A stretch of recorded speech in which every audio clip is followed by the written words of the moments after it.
Football ইতিহাসে এমন কিছু রাত আছে যেগুলো শুধু ম্যাচ নয়, ইতিহাস হয়ে যায়। 2026 বিশ্বকাপে আলজেরিয়ার বিপক্ষে সেই ইতিহাস লিখলেন লিওনেল মেসি। মাত্র এক ম্যাচে 3টি গোল করে তিনি নিজের প্রথম বিশ্বকাপ হ্যাটট্রিক সম্পূর্ণ করেন। কিন্তু এটুকুই নয়, এই হ্যাটট্রিকের মাধ্যমে মেসি বিশ্বকাপ ইতিহাসে সর্বোচ্চ গোলদাতা মিরোস্লাভ ক্লোজের 16 গোলের রেকর্ড স্পর্শ করেন। এছাড়া তিনি বিশ্বকাপে হ্যাটট্রিক করা সবচেয়ে বয়স্ক খেলোয়াড়ও হয়ে যান।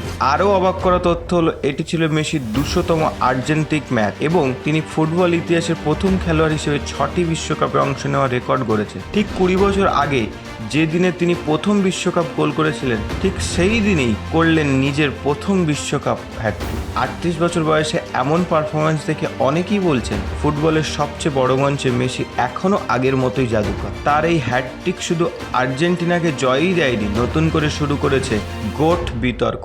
হ্যাঁ, বিতর্কের প্রধান অংশ হচ্ছে মেসি যখন 16 বিশ্বকাপ গোলের ইতিহাস রয়েছেন, তখনও CR7 ক্রিস্টিয়ানো রোনাল্ডো বিশ্বকাপ গোলের দৌড়ে পিছিয়ে আছে। রোনাল্ডো 6টি বিশ্বকাপ খেললেও মেসির মতন বিশ্বকাপ জেতেননি। তাহলে প্রশ্ন হলো, বিশ্বকাপের মঞ্চে আসল রাজাকে, মেসি না রোনাল্ডো?